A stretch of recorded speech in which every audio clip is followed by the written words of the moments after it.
Ел арасында бий алманын сыртымды түк каптагандыктан менден көбү жийиркенишет. Болбосо менин өлгөн адамды тирилте турган касиетим бар деп арман кылганы эл арасында айтылып жүрөт. Өзү мактангандай бул мөмө жөнүндө азыраак кеп кылабыз. Ассаламу алейкум. Бий кырмандабыз.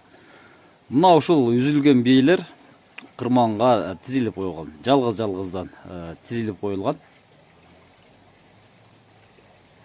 Эртең күн кичине сууй баштаса, бул ичкерге киргизилет. Же ушул жерден сатылат.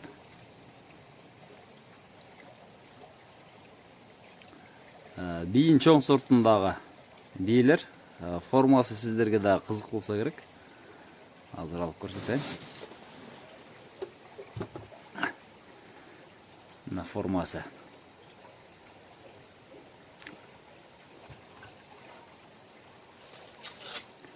Канча килограмм чыгат мына? 1 килограмм жетип калабы? Тартып көрөйлүбү? 800 грамм. Мына бир бийи 800 грамм бий чыгат. 1 килограммга да жетпесе керек, балким жетип калар. Азыр таразы жок. Формасын караңыздар мына.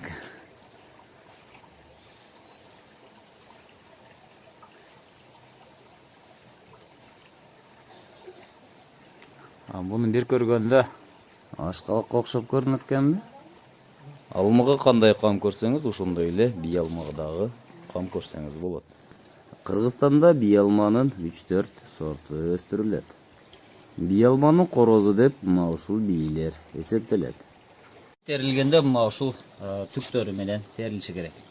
Эгерде бул түгү арсыла турган болсо, анда бийинин сакталуу мөөнөтү кыскарат. Эгер мына ушундай арчып, тазалап кое турган болсоңуз, анда териси бырышып, соолуганга аракет жасай баштайт. Мына туугандар, кырман, бий кырман. Бий алма протеин, шекер, органикалык кычкыл заттар, А, Б, С витаминдери жана темир, жез, калий сыяктуу минералдарга бай. Ал нерв системаны бекемдеп, тамак сиңиртүүнү жакшыртат. Тери менен тырмакты жылмакай жана жалтырак кылат. Сасык тумоого дагы жакшы жардам берет. Тезирээк айыгууга шарт түзөт. Жүрөк, боор, тамак, ашказан, көз, ичеги ооруларына жакшы жардам берет. Кандагы холестериндин өлчөмүн азайтат. Курамында шекердин өлчөмү аз болгондуктан кант диабети менен жабыркагандарга дагы пайдалуу. Жалбырагы ооздогу жараларга, тамак оорусуна пайда жана чачтын эрте агарышын алдын алат. Бул үчүн бий алманын өзүн жеп, жалбырагын кайнатып, суусу менен оозду чайкоо керек.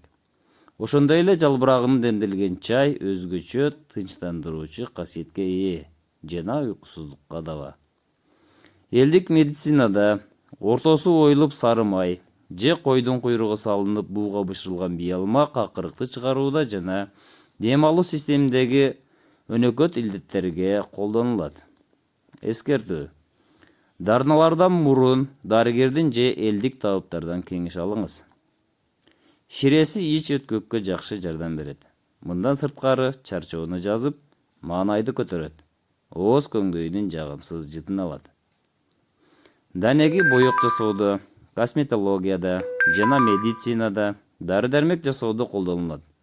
Эриндин жарылып кетүүсүнүн алдын алуу, айыктыруу үчүн данегин кайнатып, суусу менен жууш керек. Кагы ооздогу жаралардын тез айыгуусуна жардам берет.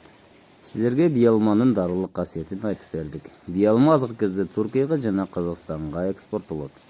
Сиздер менен Багыс Түрк Кыргызстан каналы болду. Тынч аман болуңуздар.